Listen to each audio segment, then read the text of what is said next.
Myself Dr. Sangeeta Sharma, PG Department of Chemistry, Government Dungar college Bikaner. आज हम BSc part second paper third में chemical equilibrium के बारे में पढ़ेंगे। रासायनिक अभिक्रियाएं प्रमुख रूप से दो प्रकार से संपन्न होती हैं, अनुत्क्रमणीय और उत्क्रमणीय, रिवर्सिबल और इररिवर्सिबल रिएक्शन। अनुत्क्रमणीय अभिक्रिया या इररिवर्सिबल रिएक्शन जब कोई क्रियाकारक किन्हीं विशेष परिस्थितियों में किसी उत्पाद में परिवर्तित हो लेकिन उससे मिलती जुलती परिस्थितियों में उत्पाद से वापस क्रियाकारक न प्राप्त किया जा सके, ऐसी अभिक्रियाओं को अनुत्क्रमणीय अभिक्रिया या इररिवर्सिबल रिएक्शन कहा जाता है। फॉर एग्जाम्पल, पोटेशियम क्लोरेट गर्म करने पर पोटेशियम क्लोराइड व ऑक्सीजन में विघटित हो जाता है, लेकिन KCl व ऑक्सीजन को किसी भी प्रकार से हम पोटेशियम क्लोरेट या KClO3 में परिवर्तित नहीं कर सकते हैं। अतः यह एक अनुत्क्रमणीय अभिक्रिया है। यह अभिक्रिया एक ही दिशा में संपन्न होती है और समय के साथ धीरे धीरे करके क्रियाकारक की सांद्रता कम होती जाती है और उत्पाद की सांद्रता बढ़ती जाती है। दूसरी तरह की अभिक्रिया उत्क्रमणीय अभिक्रिया या रिवर्सिबल रिएक्शन है, जब कोई क्रियाकारक किन्हीं विशेष परिस्थितियों में उत्पाद में परिवर्तित हो तो उससे मिलती जुलती परिस्थितियों में ही उत्पाद वापस क्रियाकारक में परिवर्तित होता है, अर्थात अभिक्रिया दोनों दिशा में संपन्न होती है। ऐसी अभिक्रियाओं को उत्क्रमणीय अभिक्रिया या रिवर्सिबल रिएक्शंस कहते हैं। फॉर एग्जाम्पल, एक बंद पात्र या क्लोज वेसल में HI को गर्म किया जाए तो वह हाइड्रोजन और आयोडीन में विघटित हो जाता है, और यदि एक बंद पात्र में हाइड्रोजन और आयोडीन को लेकर गर्म करें तो वे परस्पर संयुक्त होकर हाइड्रोजन आयोडाइड बनाते हैं। अतः इस अभिक्रिया में चाहे हम हाइड्रोजन व आयोडीन से प्रारंभ करें अथवा HI से, कुछ समय बाद दोनों तरफ की अभिक्रियाएं संपन्न होने लगती हैं और दोनों में एक डायनेमिक इक्विलिब्रियम स्थापित हो जाता है, जिसमें दोनों ओर की अभिक्रियाओं का वेग बराबर हो जाता है और तीनों यौगिकों की सांद्रता स्थिर या कांस्टेंट हो जाती है। यह अवस्था साम्य अवस्था या इक्विलिब्रियम स्टेट कहलाती है। इन अभिक्रियाओं में बाईं ओर से चलने वाली अभिक्रियाएं को फॉरवर्ड रिएक्शन या अग्र अभिक्रिया कहा जाता है, जबकि दाईं ओर चलने वाली अभिक्रिया को विपरीत या प्रतीप अभिक्रिया या बैकवर्ड रिएक्शन कहा जाता है। ऐसी उत्क्रमणीय अभिक्रियाओं को हम जो है वो डबल एरो बनाकर प्रदर्शित करते हैं, जो हमने इसमें दिखा रखा है। H2 + I2 forward reaction, backward reaction और 2HI। क्योंकि यह अभिक्रियाएं दोनों दिशा में संपन्न होती है, अतः यह अभिक्रियाएं कभी भी पूर्णता को प्राप्त नहीं करती हैं, अर्थात इन अभिक्रियाओं में कभी भी क्रियाकारक की सांद्रता शून्य नहीं होती है। इस प्रकार के साम्य में सब पदार्थों की सांद्रता स्थिर हो जाती है, लेकिन अभिक्रिया बंद नहीं होती है, बल्कि दोनों दिशाओं में समान वेग से चलती है। अर्थात सांद्रता इसलिए स्थिर नहीं है कि अभिक्रिया बंद हो गई है, बल्कि वो इसलिए स्थिर है कि जिस वेग से क्रियाकारक उत्पाद में बदलते हैं उसी वेग से उत्पाद क्रियाकारक में बदलता जाता है और अभिक्रिया जारी रहते हुए भी उत्पाद की सांद्रता में परिवर्तन नहीं होता है। इस प्रकार के साम्य को हम डायनेमिक इक्विलिब्रियम या गतिक साम्य कहते हैं। इस गतिक साम्य का प्रायोगिक सत्यापन अथवा पुष्टि को हम रेडियो सक्रिय तत्वों की सहायता से कर सकते हैं। उदाहरण के तौर पे HI के विघटन की क्रिया में साम्य स्थापित होने के बाद यदि थोड़ी सी मात्रा में रेडियो एक्टिव आयोडीन डाल दी जाए तो कुछ समय पश्चात अभिक्रिया मिश्रण में HI में भी रेडियो सक्रियता आ जाती है, जबकि तीनों हाइड्रोजन आयोडाइड, हाइड्रोजन व आयोडीन की आपेक्षिक सांद्रता स्थिर बनी रहती है।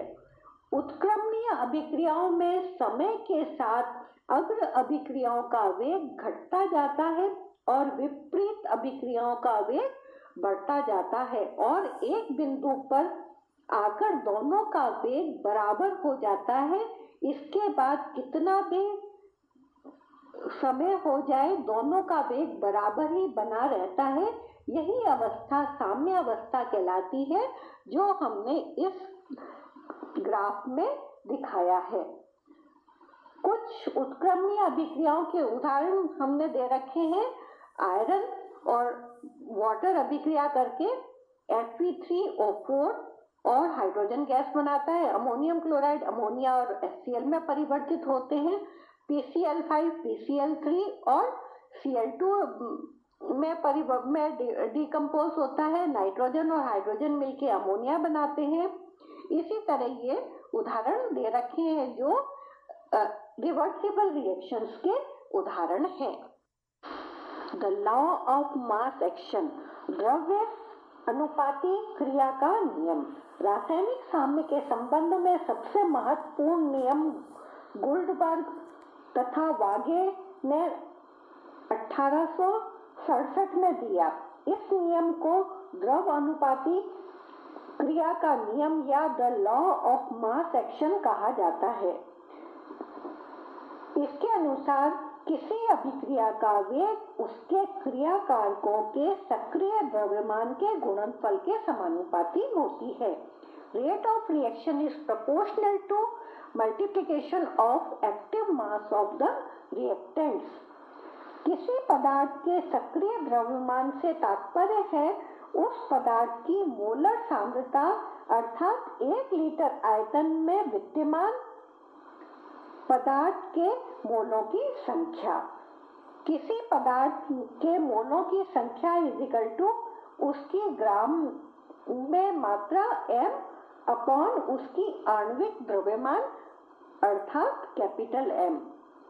किसी पदार्थ का सक्रिय द्रव्यमान उसके मोलों की संख्या अपॉन लीटर में उसका कुल आयतन जो small m upon capital M into V के बराबर होता है। किसी अभिक्रिया के वेग से तात्पर्य होता है कि उसके क्रिया कारकों की सांद्रता का इकाई समय में परिवर्तन। तो वेग इज इक्वल टू किसी क्रिया कारक की सांद्रता में परिवर्तन अपॉन समय। उदाहरण के लिए एक सामान्य अभिक्रिया A plus B is equal to C plus D। A और B क्रिया कारक है और C और D उत्पाद है। द्रव्यानुपाती क्रिया के नियमानुसार जो फॉरवर्ड रिएक्शन का वेग है वो प्रोपोर्शनल होता है concentration of A into concentration of B, या K forward reaction concentration of A concentration of B, तथा विपरीत या बैकवर्ड अभिक्रिया का वेग प्रोपोर्शनल होता है concentration of C concentration of D is equal to K backward concentration of C concentration of D। यहाँ पर जो KF और KB है वो फॉरवर्ड और बैकवर्ड अभिक्रियाओं के वेग स्थिरांक या रेट कांस्टेंट है। साम्यावस्था में अग्रिम अभिक्रिया का वेग जो बैकवर्ड अभिक्रिया के वेग के बराबर हो जाता है। उस स्थिति में KF concentration of A into concentration of B is equal to KB concentration of C concentration of D। या Kf upon Kb is equal to concentration of C, concentration of D upon concentration of A into concentration of B is equal to Kc।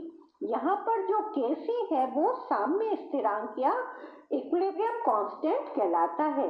यदि किसी अभिक्रिया में क्रिया कारक या उत्पाद के अणुओं की संख्या एक से अधिक हो, फॉर एग्जाम्पल जो रिएक्शन है 2A plus B is equal परिवर्तित होता है 3C प्लस डी में, अर्थात उपयुक्त अभिक्रिया में A के 2 अणु और C के 3 अणु है, तो इस अभिक्रिया का तात्पर्य है